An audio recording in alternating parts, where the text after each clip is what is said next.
Well, welcome everybody to the campaign to stop killer robots side event in the margins of the Convention on Conventional Weapons on Fully Autonomous Weapons, where the experts today are going to discuss, to make presentations on the issue why existing law, weapon reviews, and best practices are not enough to stand as a solution to the current challenges which are presented by fully autonomous weapon systems. Before I introduce our experts who are going to be making presentations today, I would want to start by mentioning that in the event that you may not be hearing some of the presentations clearly, it is usually better to use the earpiece. Also, I would like to say that after the presentations, the floor will be open for questions, comments on the presentations. So, my name is Thompson Chengeta. I'm a member of the International Committee for Robots Arms Control, one of the founding members of the campaign to stop killer robots. Also a Zimbabwean from Zimbabwe, one of the countries supporting a preemptive ban on autonomous weapon systems. I'm also working with the South African National Chair for International Law. For the past years, I've been working with the former UN Special Rapporteur on Extrajudicial Killings, Professor Christopher Haynes, who made a presentation on the autonomous weapon systems in 2013, who also happened to have supervised my doctorate, which is also on the issue of autonomous weapon systems. However, today I will be just moderating the presentations from the lovely experts which we have today. I will start by introducing the first speaker, Ms. Bonnie Dockett, who is a senior lecturer at Harvard Law School and also a senior clinical instructor at the Harvard Law School Human Rights Clinic. Bonnie here has written or authored various papers and reports on autonomous weapon systems. The one which is I want to specifically mention is the one in 2012, which in fact many have acknowledged to have sparked the debate on autonomous weapon systems within the United Nations Forum and across the globe. Bonnie, welcome. The floor is yours. Thank you, Thompson, and thanks to all of you who are taking time out of lunch to come listen to our panel. And for those of you who were at the morning briefing yesterday, I apologize for taking the floor twice in a side event this week. As you all know, fully autonomous weapons raise a host of concerns. To name a few, they cross a moral threshold, they face difficulties complying with human rights and international humanitarian law, they would threaten international security. But today I want to focus on solutions rather than problems. Human Rights Watch and the Campaign to Stop Killer Robots are calling for an absolute ban on the development, production, and use of fully autonomous weapons. This ban should be laid out in a legally binding instrument, whether it be a protocol to the CCW or a standalone treaty. To help make the case for the ban, I will explain why 4 alternative approaches, widely discussed this week, will be insufficient. I'll address existing international humanitarian law, the regulation of use, weapons reviews, and the idea of requiring human control only at the design and deployment phase. A ban is the only solution that will address all of the dangers presented by fully autonomous weapons. So first, existing IHL. Some states have suggested that relying on existing humanitarian law to deal with the concerns raised by fully autonomous weapons will be sufficient. IHL is, of course, an important underpinning of disarmament law, but a ban should be adopted to supplement and strengthen IHL. A ban would first of all clarify and standardize states' obligations, reducing the need for case-by-case determinations. This facilitates enforcement and in turn increases stigma, which can influence parties outside of a legally binding instrument. A new ban treaty could also cover more ground than existing IHL. In general, IHL focuses on the use of weapons, but a new instrument dedicated to fully autonomous weapons could also govern proliferation. It is important to keep such weapons out of irresponsible states parties, away from irresponsible states parties and non-state armed groups. Dictatorships, for example, could find them the perfect tool to repress their people, because they would have no fear that human troops would mutiny against committing war crimes. The international community has adopted several treaties dedicated to problematic weapons, many of which you were involved with, either negotiating or implementing them. A standalone treaty especially appropriate in this case, given that fully autonomous weapons would revolutionize warfare in dangerous ways. A second proposed solution to the fully autonomous weapon problem is to regulate them. Regulations could restrict their use to isolated areas, such as deserts or under the water, but regulation would not be as effective as an absolute ban. Like reliance on existing IHL, regulations would make development of fully autonomous weapons lawful. Doing so could lead to an arms race. In addition, if fully autonomous weapons came into existence, they could proliferate, as I already mentioned. Past experience also shows that limiting weapons to specific targets is often a failed experiment. Once weapons are in an arsenal, even responsible states may be tempted to use them. Some states, for example, argue that cluster munitions were acceptable if they were used on isolated targets, such as a tank in the desert. But as you know, they are widely used in urban areas, including in Iraq and Lebanon. The shortcomings of regulation are even more serious if they come in the form of a non-binding best practices. A legally binding prohibition maximizes protection because it is more comprehensive, easier to enforce, and increases stigma. Third, the third way to address fully autonomous weapons, which has been mentioned frequently this week, is to rely on weapons review processes. Weapons reviews assess the legality of future use of a new weapon during its design, development, and acquisition phases. It's often referred to in Article 36 reviews because they are required under Article 36 of Additional Protocol 1 to the Geneva Conventions. Those who support relying on weapons reviews argue that a problematic autonomous weapon would fail a review before it is even produced. Weapons reviews are certainly important tools, but they have many shortcomings. Weapons reviews are not universal. Not all states are party to Additional Protocol 1, and it is debated whether they are required under customary law. Currently, there are only fewer than 30 states are known to have national review processes. Leaving reviews up to individual states can also lead to inconsistent results. Lack of transparency interferes with monitoring, and without monitoring, states have less incentive to conduct rigorous reviews. Finally, weapons reviews would be limited in scope, and they would not adequately take into account the use of weapons outside of armed conflict, such as in law enforcement situations, or the ethical or human rights implications in any context.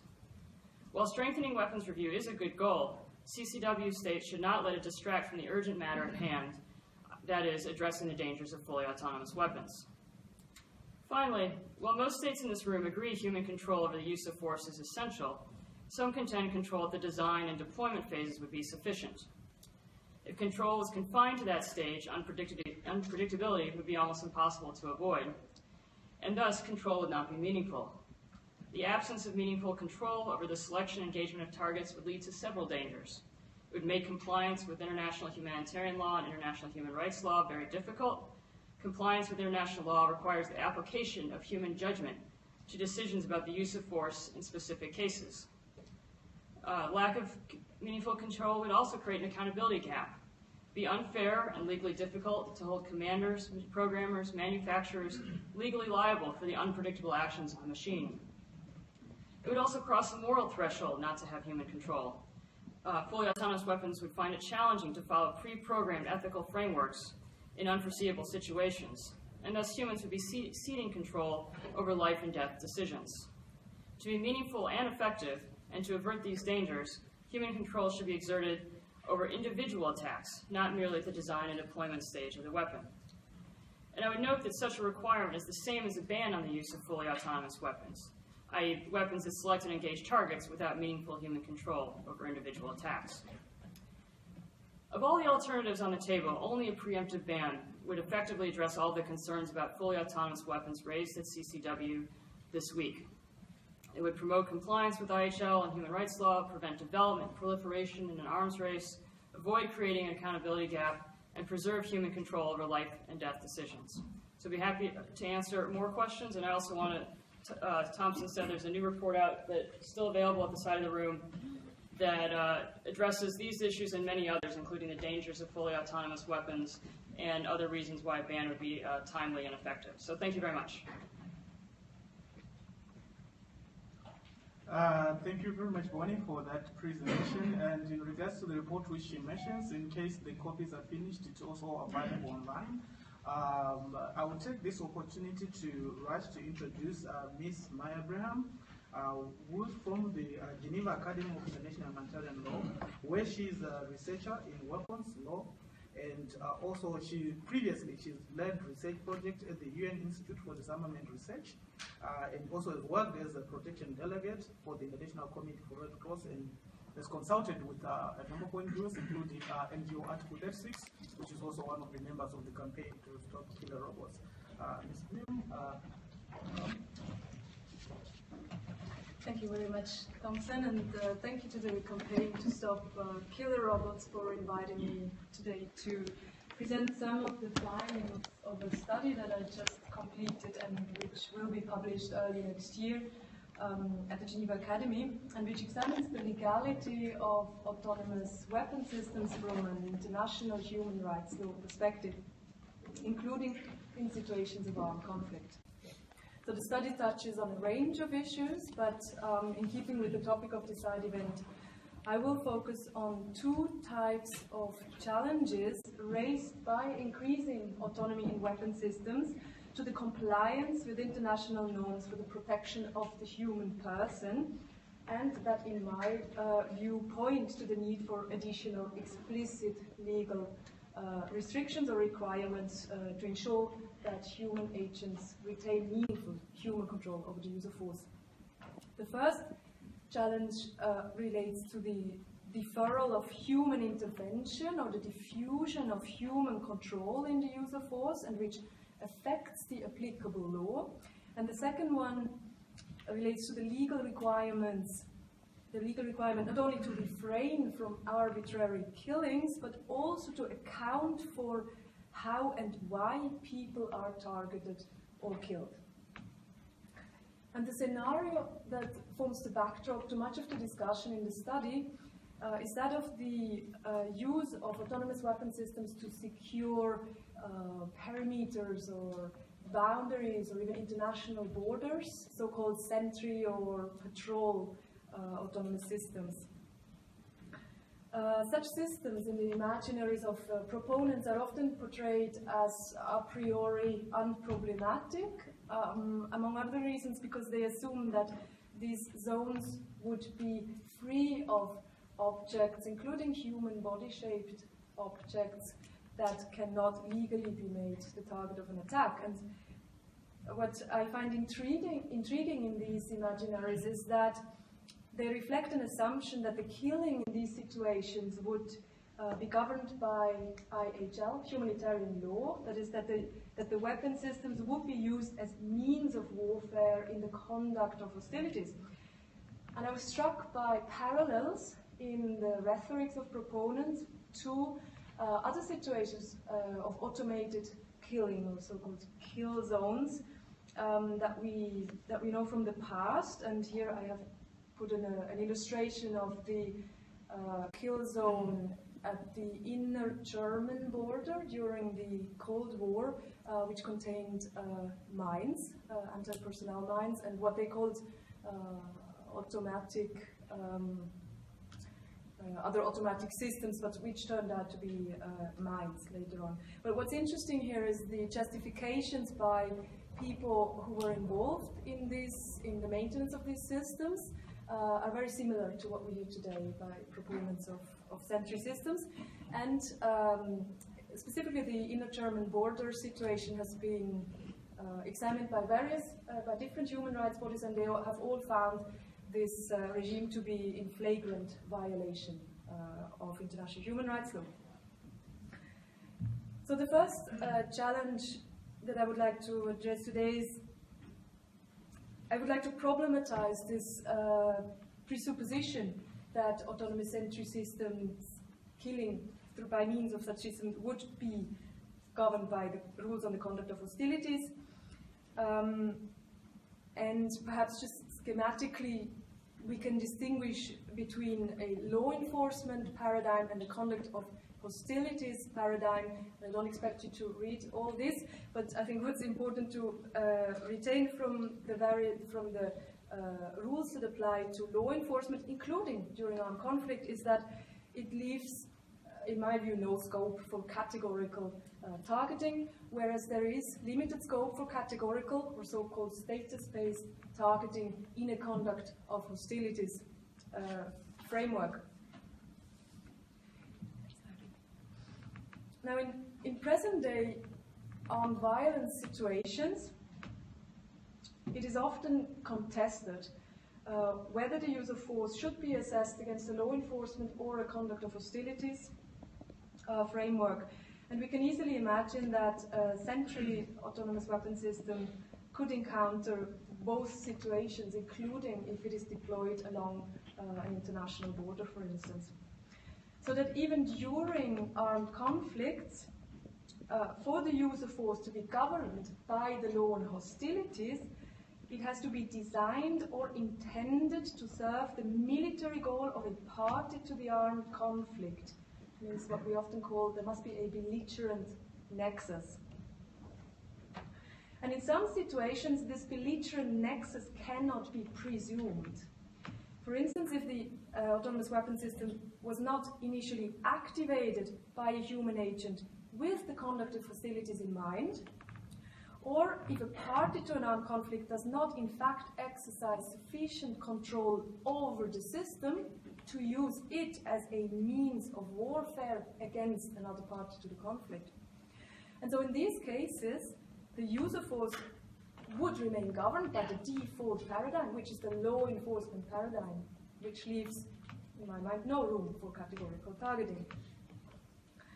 And then furthermore, even if an autonomous sentry system was activated by a human agent during an armed conflict with the intent to conduct hostilities in mind, we could imagine a scenario of a system deployed to secure the perimeter around a military forward base in an area of active hostilities.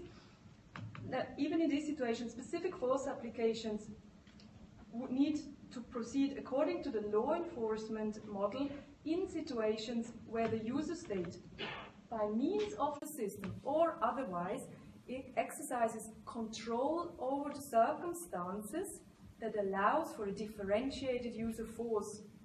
So that means that human control over autonomous systems, even during the conduct of hostilities, must safeguard the opportunity to shift to a law enforcement model when this becomes factually possible and therefore legally required. Now, the second challenge that I would like to mention relates to the legal requirements and limitations on why and how people are made the target of security measures, including the use of force, or are killed. So from an international human rights law perspective, the manner in which decisions are made to identify targets are relevant to the legality of resulting deaths. So for various reasons, targeting based on algorithmic processes threaten human dignity and the enjoyment of a range of freedoms and rights. So that whilst deaths resulting from lawful acts of war, in the conduct of hostilities in compliance with IHL, for instance, are not arbitrary deprivations of life, to comply with the obligations of a state under the right to life, when individuals have been killed as a result of the use of force, there must be some form of effective investigation. So the legal prohibition of arbitrary killing by state agents would be ineffective in practice if there is no procedure for reviewing the lawfulness of the use of force. And to be effective, an investigation must be capable of leading to a determination of whether the use of force was justifiable in specific circumstances, and to the identification and punishment of those responsible. So that's not an obligation of result, but it must be capable to produce these results. And this procedural positive obligation under the right to life continues to apply in the context of armed conflicts, including in relation to the conduct of hostilities. So, consequently, even in the conduct of hostilities, it is essential that human agents remain involved in algorithmic targeting processes in a manner that enables them to explain the reasoning underlying decisions in concrete circumstances. I think this is essential to ensuring the availability of an effective remedy and accountability for the use of force, and to maintain public confidence in states' adherence to the rule of law. Putting in place a system that makes this a priori impossible cannot be in conformity with the right to life. So in conclusion, I think that autonomous weapon systems, like other new technologies and evolving security practices, challenge the categories and disrupt the human-machine configurations around which legal norms governing the use of force have been articulated. And this generates significant controversies and uncertainties about the applicability and the meaning of existing norms, which diminishes the law's capacity to serve as a guidepost. Also in debates on autonomous weapon systems that center on international humanitarian law, legal requirements and limitations pertaining to how and why people are killed have received, in my mind, insufficient attention. And I think there is a risk that by accommodating violent practices based on algorithmic processes within existing IHL, that by doing so, the norms are preserved formally, but they are filled with radically different meaning, inconsistent with the duty to safeguard life and with elementary respect for human dignity. And that is why, to my mind, there is a need for additional explicit legal norms to ensure that the exercise of human control in the use of force remains meaningful. Thank you. Thank you very much, Maya, for your presentation. And also, without wasting any time, I would like to introduce to you Peter Heby here. Peter is various or many years of experience in disarmament or weapon regulation. He's coming from the Norwegian Red Cross. You know, as far as back as 1983, he was already directing the disarmament program within the United Nations office, way before I was even born. Peter here, you know, before joining the Norwegian Red Cross, he was head of the Arms Unity in the legal division of the International Committee of the Red Cross, and he's also led, you know, discussions on behalf of the ICRC in the negotiation of, you know, of many protocols to the CCW, which have been mentioned throughout, you know, this week. In particular, the 3 protocols to the CCW: the Mine Ban Treaty, Convention on Cluster Munitions, and the Arms Trade Treaty. Peter, we are so honored to have you here, and you're welcome to the presentation. Thank you very much, Thompson. You made me feel very, very old. And special. Thank you. Yeah, so I'm affiliated, I mean, most of my work now is with the Norwegian Red Cross, but my comments are really, as Peter Heby, with all these various experiences, and also I have to credit a lot of my insight on this particular issue to the work I did with the UNIDIR study in 2014, was it? Yes, 14. The various working papers and expert groups where Kirsten taught me everything I need to know about autonomous weapons. So, but again, I'm not speaking for UNIDIR. Yeah, I really, the starting point that I have is that law and weapon reviews are one essential element, but are completely inadequate as a framework for analyzing the acceptability and desirability of all issues related to fully autonomous weapons. And even if we take as a starting point that autonomous weapons could respect IHL rules on discrimination and proportionality, which has not been demonstrated, There are a host of other issues that arise and must be addressed in establishing any responsible public policies. And so I'm going to identify a number of other issues that I believe are relevant, that go beyond weapon reviews, beyond IHL, and which I think urgently must be addressed. I think one first issue which has been referred to is ethics. The law only inadequately reflects ethics. The law is developed on the basis of negotiations, compromise, and what is possible at any given moment. So, although law may be based in ethics, some law, it is not the limit of the ethical debate. In addition, I think it's fair to say that all existing law and international law was drafted based on the assumption that it's regulating the behavior of human actors who have a certain forms of judgment and of emotion in their behavior. If that's not the case, we're talking about a different framework of legal regulation entirely. Another element that is probably crucial and that won't be resolved through a legal analysis is the question of, does killing by autonomous machines violate the basic principle of human dignity, which is a core of human rights law, and is certainly not something that's normally considered in weapon reviews.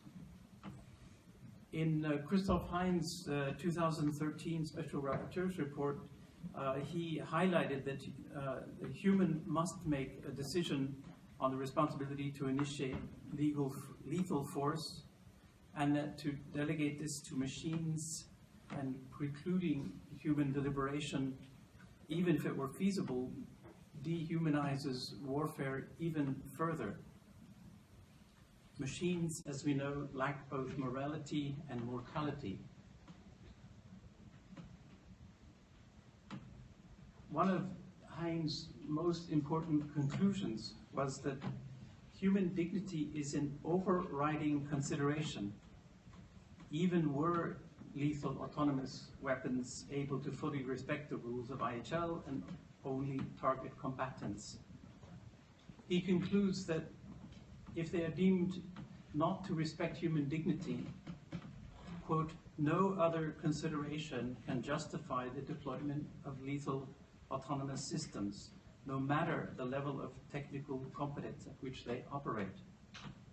So human dignity and the taking of life with no human intent to do so raises many questions in relation to this aspect of which is both ethical and based in human rights law.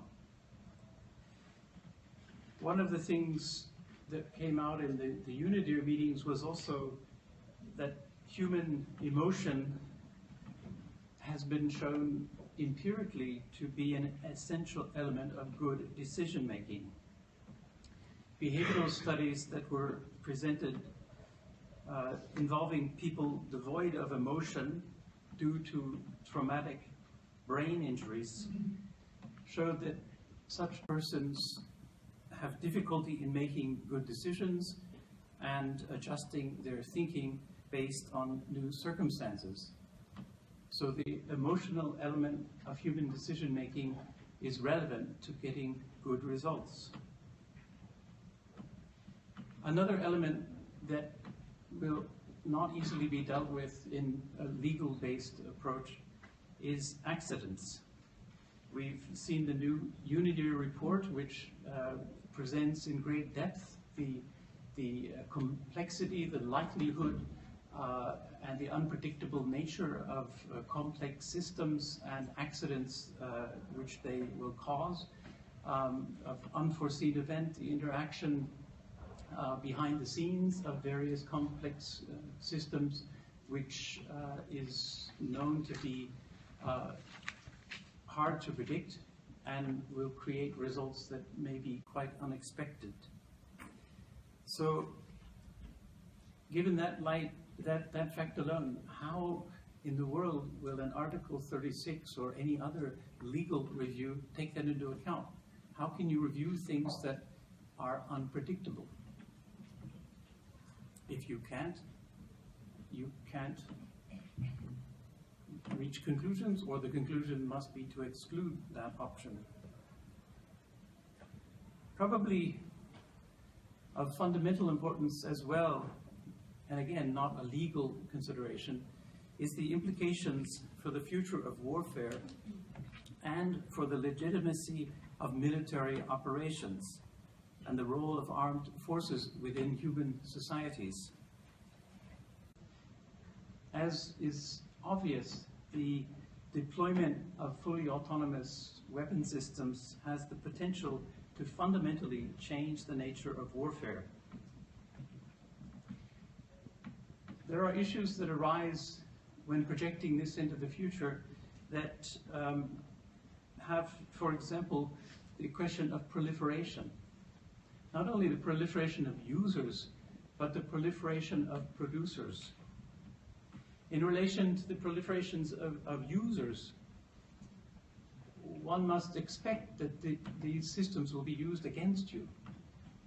In the case of blinding laser weapons, where we had engagement with Human Rights Watch of US authorities, the assumption when they were being promoted and developed was that they will be in responsible hands, they will be in your hands. Well, there was a rude awakening when it was seen that a number of other countries were moving in this direction, that a Chinese company was beginning to market blinding lasers in arms bazaars in the Middle East and South Asia, and that in fact these would be used against your forces rather soon if they weren't stopped. In relation to the proliferation of producers, yes, when we discuss things here, the assumption is the top quality, the perfect system that will have gone through very careful scrutiny, quality control, and despite the likelihood of accidents pointed out in the Unity report, it's assumed that things will work well. Well, that's fine, maybe, or maybe not, when you have a few producers. But you can be sure that once a few producers go into this market, there will be a large number of others who will quickly follow. And you can also, as has happened with other military technologies, predict that the quality will begin to vary. It won't be the top state of the art. It'll be whatever can be produced in various markets. So proliferation of producers has its own costs or risks that go beyond a normal legal review.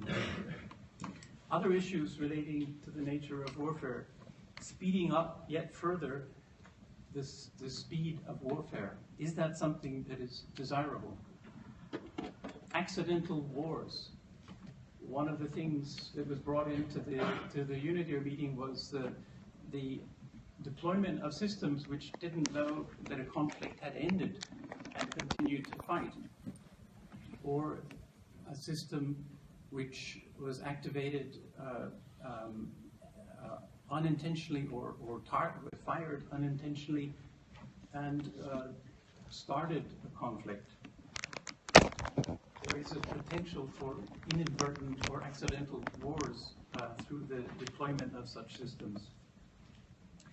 Another issue beyond legal reviews is lowering the threshold for conflict because of creating a lower risk to the users.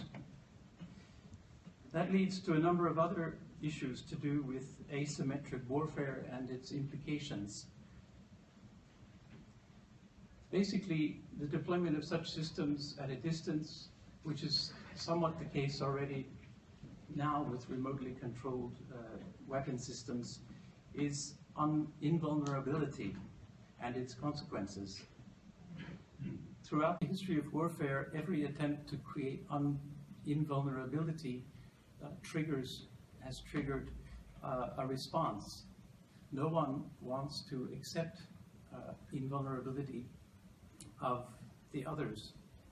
This was demonstrated through the Maginot Line before World War II, the Star Wars defense shield effort, the kamikaze bombers in World War II, which were in part a response to the speed and altitude at which Allied forces were able to fly and Japanese forces were not able to fly. It's also part of the phenomena of suicide bombers and some forms of terrorism. So invulnerability has a price. It has a likely predictable response.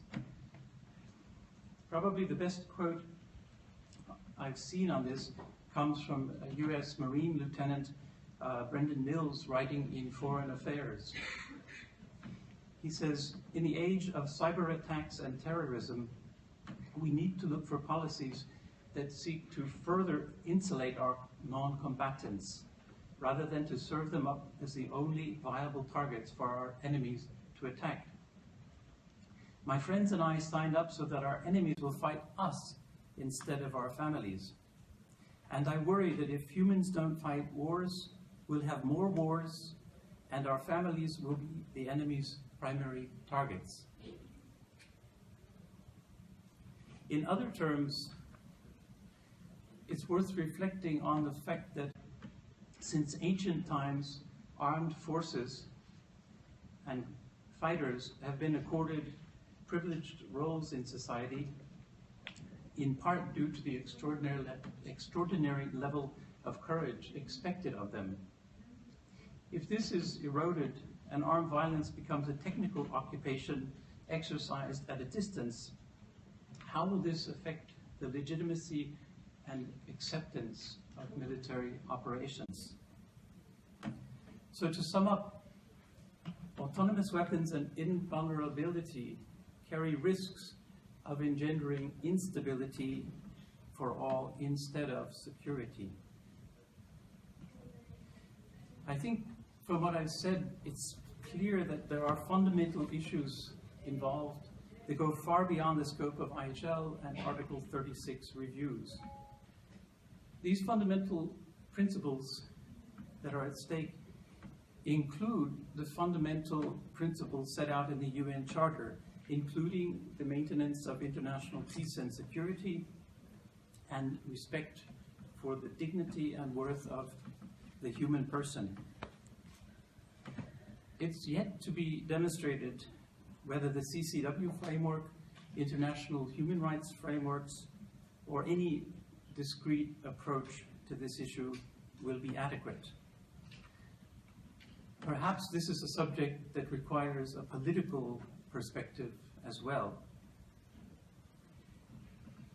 It's clear that there must be an attempt to establish an organizing principle through which this issue will be addressed, whether it's through a preemptive prohibition, through a requirement, a positive requirement of meaningful human control with guidelines as to what that means, or another approach that draws the line. In my view, simply accepting the complexity and adopting a wait-and-see approach is risky and hard to defend in moral terms. Thank you. Thank you very much once again, Peter, for that presentation. What is clear from all what the experts have been saying today is that, first, the laws which are in existence, or the law, the international law which is in existence right now, is really not adequate in as far as regulation of the kind of technology we are talking about today.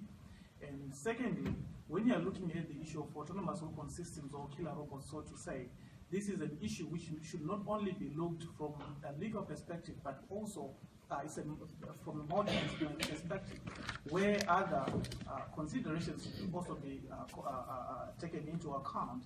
In particular, I always like the issue of the dignity, the implications to right to dignity as far as the issue of killer robots is concerned. In Africa, we have a saying under what we call Ubuntu spirit to mean something as dignity. We say that I am because we are because I am. Whatever you do to another individual, you should actually seriously consider whether you are okay with the same being done to you. In this case, the question being that, are we okay as humanity at this point in time to let machines decide, make that critical decision to take another human being's life?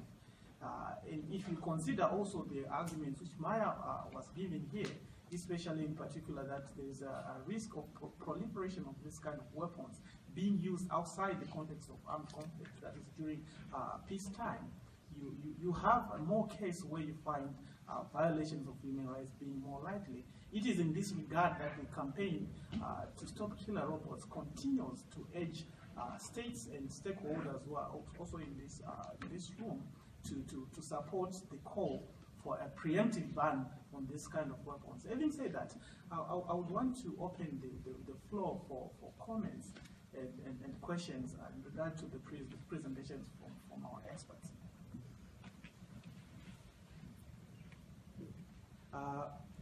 So to say, if you have a question or a comment, you may raise your hand, and it would be also nice if you could introduce yourself and the organization or state you're coming from. Thank you.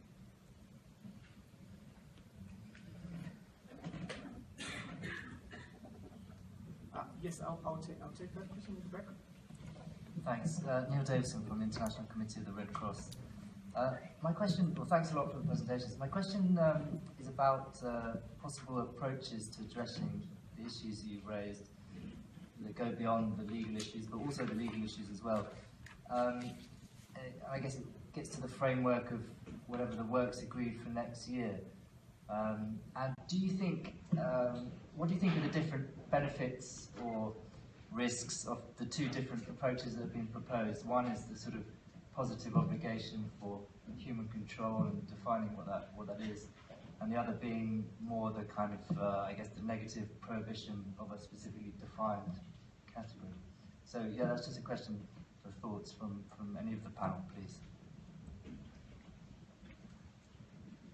Okay, I'll allow any of the expert members to address that question. I think at this point, it seems very much that the flip side is the same thing, and I'm sure there's a political difference, and some might find it more palatable to have a positive obligation, and some prefer a negative. But our concern is that weapons with that meaningful human control be maintained, whether that's through a ban or through positive obligations. I don't think that matters too much to the campaign. So I haven't thought through all that. I mean, as I say, it may make a political difference, but in terms of legal and campaigning purposes, that's where we stand right now.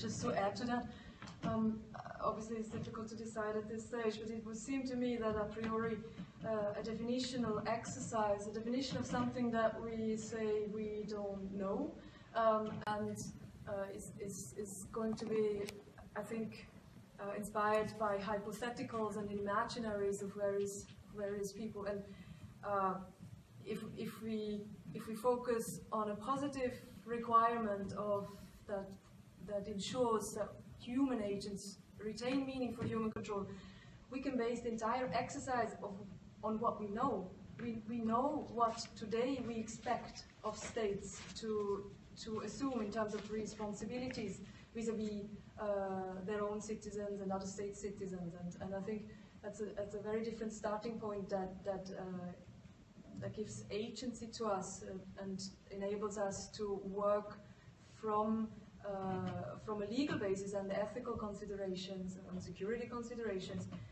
that are familiar to us, and where we can say this is what we want to remain the case. It seems easier to me.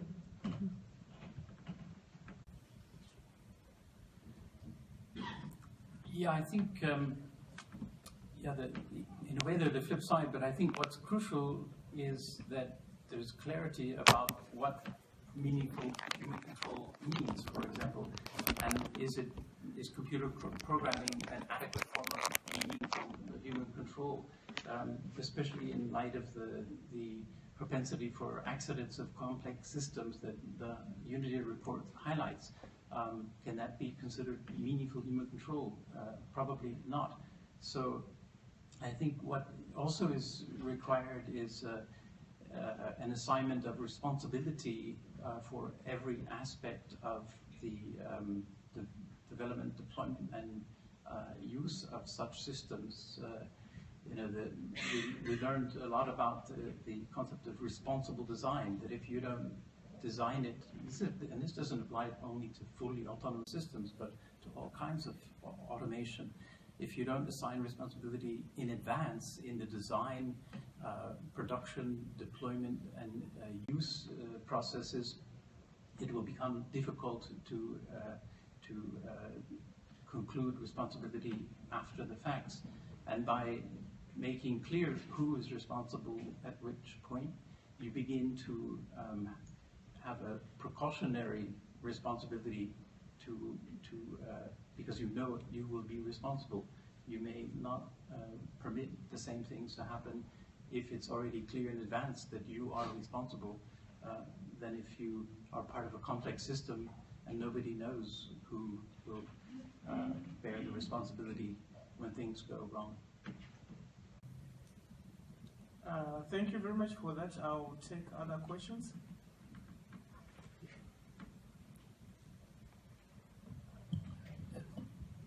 Thank you, Thompson, Bonnie, Maya, and Peter. My name is Ayman Sroor. I'm from Stop Killer Robots campaign.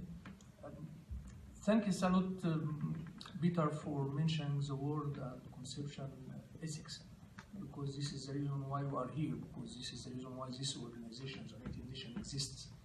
And I'm afraid to follow my question in the way, don't you think that when we are talking about robot colors or laws, that we are talking about changing the rule of wars from human being against human beings to human being against machine?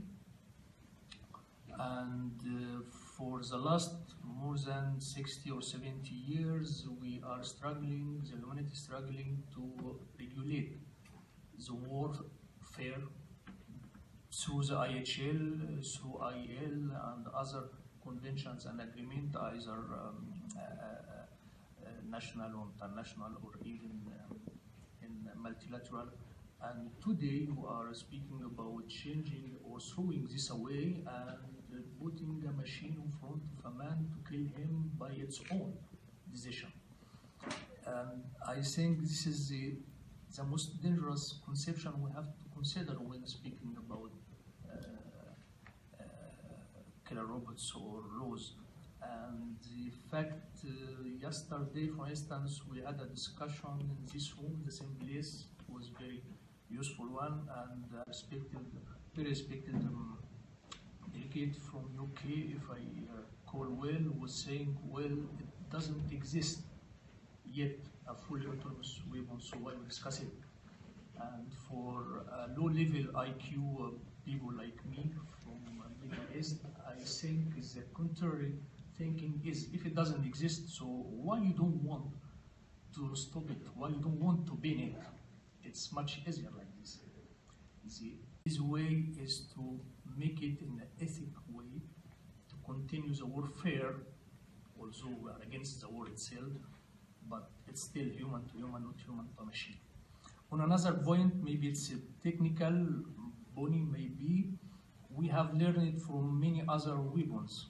Almost every weapon that has been invented, created by a company or country or whatever, that this is going to be the most humanitarian weapons between practice with less possible damage to civilians and human beings.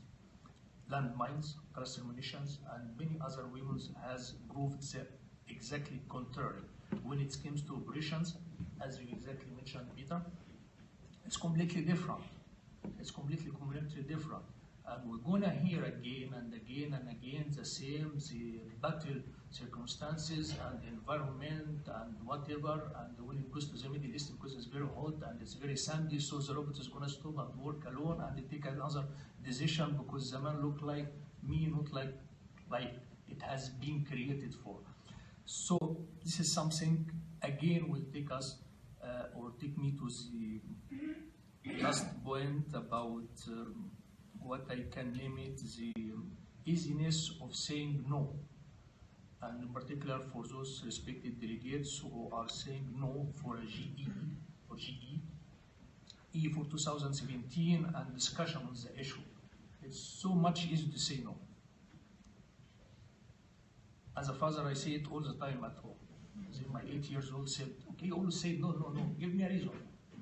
And I have been convinced that I have to give him a reason. Give us a reason why no. It's so easy for somebody who doesn't know to say no.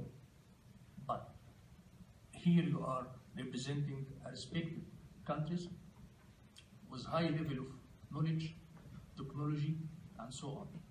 So why don't you discuss it? We may arrive or not, but don't say no and stop it from being discussed. Thank you.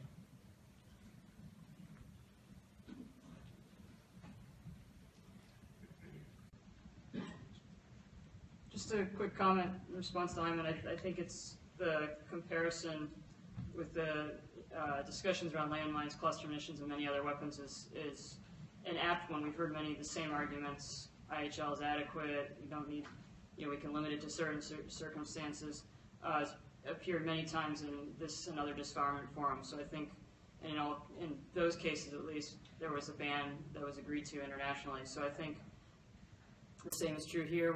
We've combated those arguments before. I think we can combat them again, but the first step is obviously to have a GGE to start discussing those and having a GGE with the intended outcome, not just further discussions, but formal discussions that then lead to something.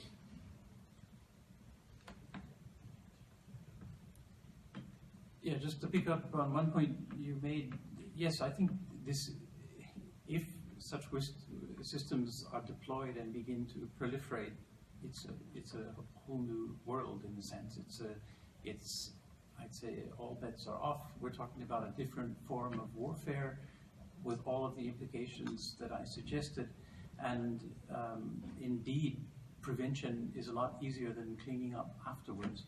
And I would suggest that in the current state of dysfunction in the international system, the current state of insecurity, it's the last thing we need is another form of dysfunction, another form of warfare that is out of control.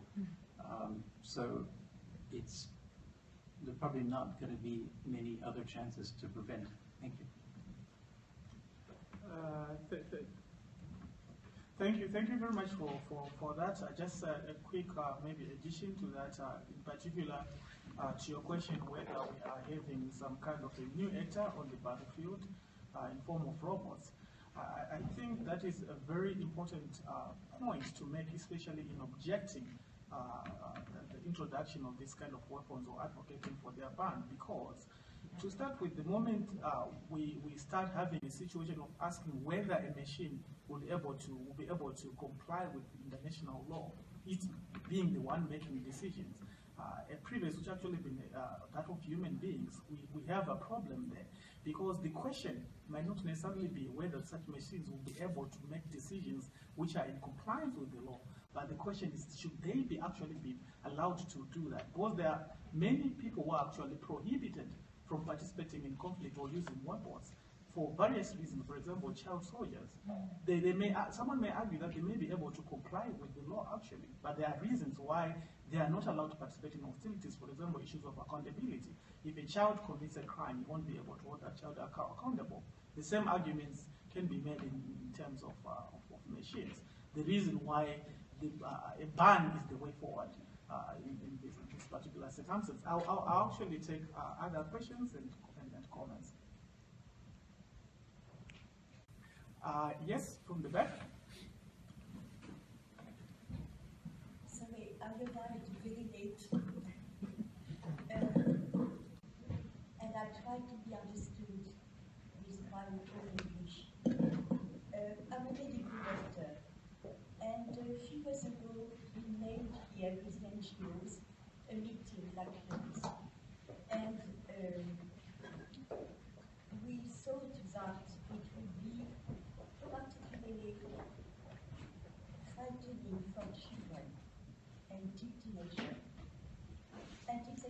investigate what happened. Actually, military likes to explain to children, to young, that once they put a name with those robots, flying robots, as they say to them, they cannot stop the device, and the robot is following up the person until it can kill. And I've seen scenes of hysteria in the area of Gaza. It was last year. And it's nightmares for children. They are more afraid of that than the mines. And I think the population is trying to become the same way.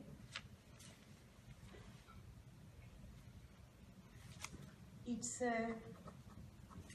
extremely difficult for parents to do a gesture of that.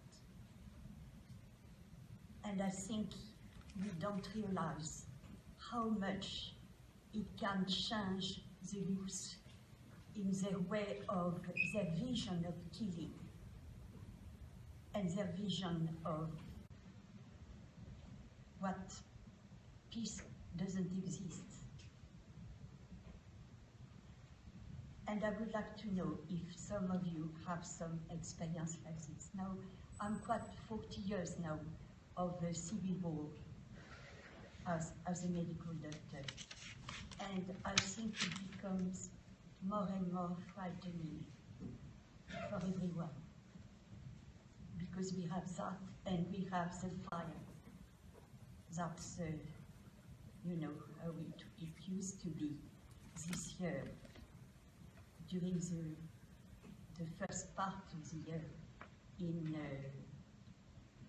Turkey. And I've seen people being burned in front of us. No, thank you.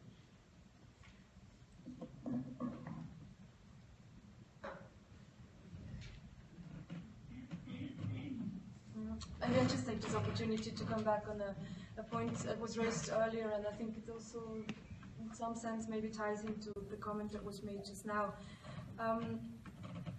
Someone just before mentioned the importance of giving us reason, yeah? And I think the comment just now also pertains to the pervasiveness of such systems, the inescapability of death.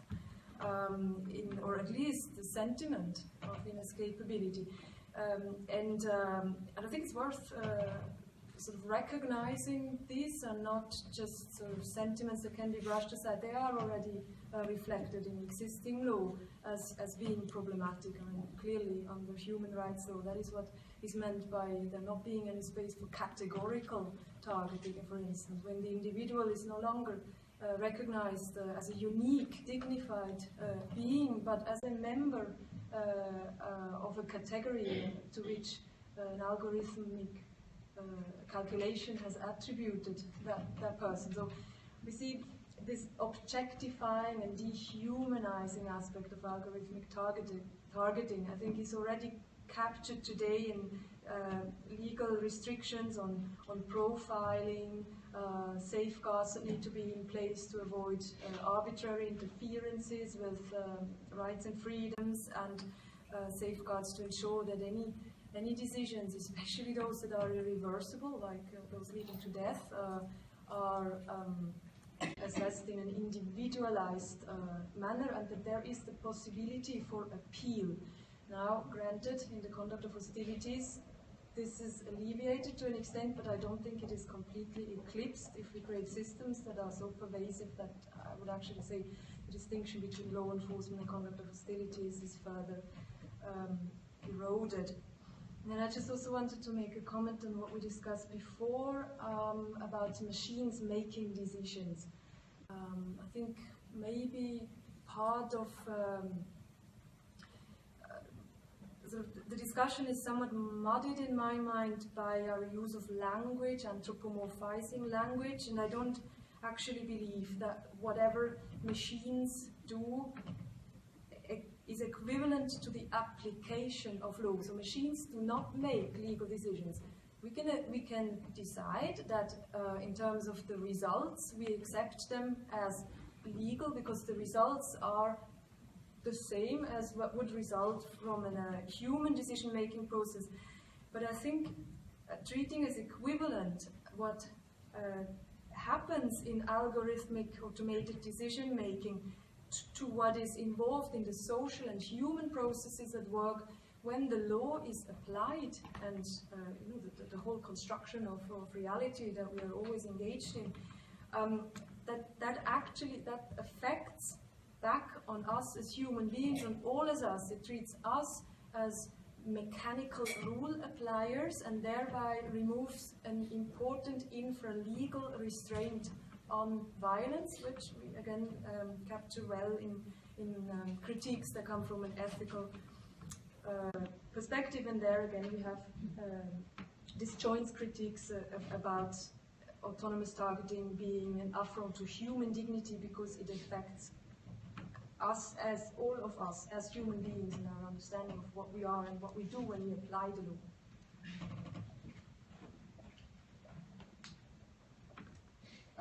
Yes, Valencia? Yeah. Hi, my name is Ken Rutherford from James Madison University. Great presentations. I have a question about private industry. In the sector of the landmines campaign, Motorola was exposed with the chip in the landmine. The Vasella factory in Italy stopped producing mines. I'm looking at Miriam and Miriam's work with Fox Christie and targeting cluster munition producers. Has there been engagement with the private sector sort of to stigmatize any company, any scientist, any university that touches these technologies? One thing that I'm fearful of is a lot of the R&D and technologies coming from the private sector, when historically it was the defense sector, but now it's the private sector. And even at the university myself, we're way behind on drone rules and what we can do. We're always trying to catch up to the latest technology. So I'm just wondering, you know, so it's almost Peter's point or Jody's point yesterday, is these weapons are not yet developed, but how do we get ahead of the curve to stigmatize the private sector? I'm not talking about governments in this room, but the private sector where all this innovation and technology is going, so if they touch this stuff, their names are on a list, or they go on 60 Minutes, something along these lines. Thanks.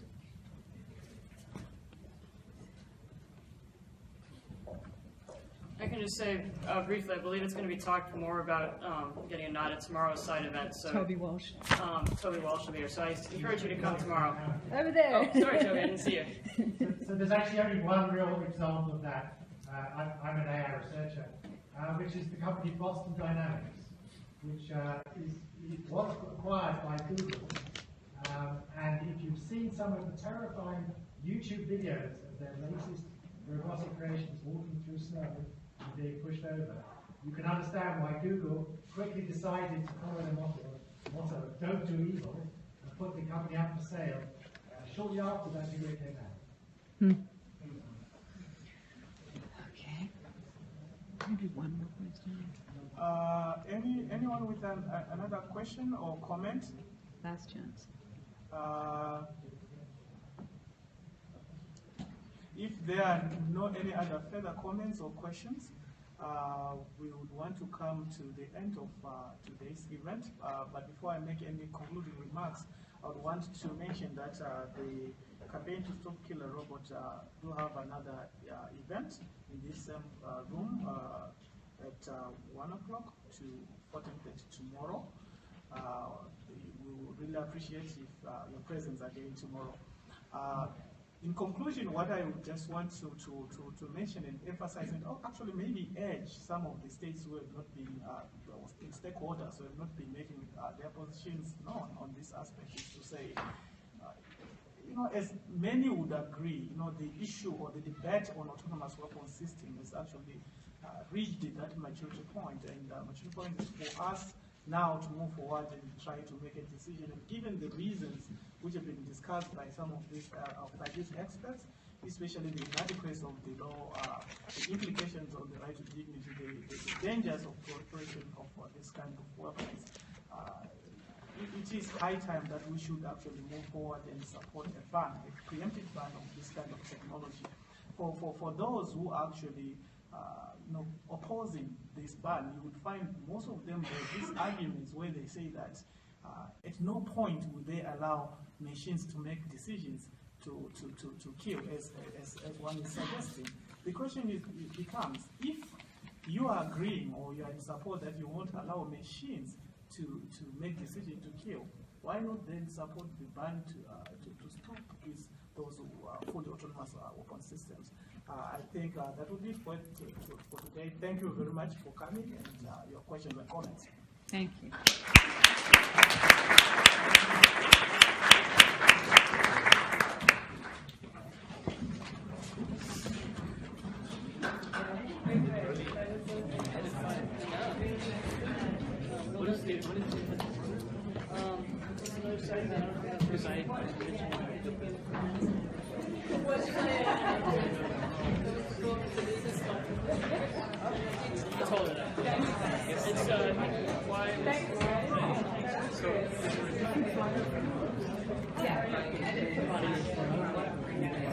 Is that what you mean? CCW website?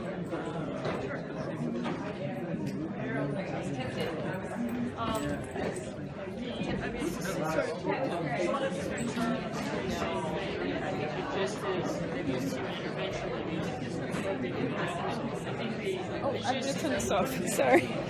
Our government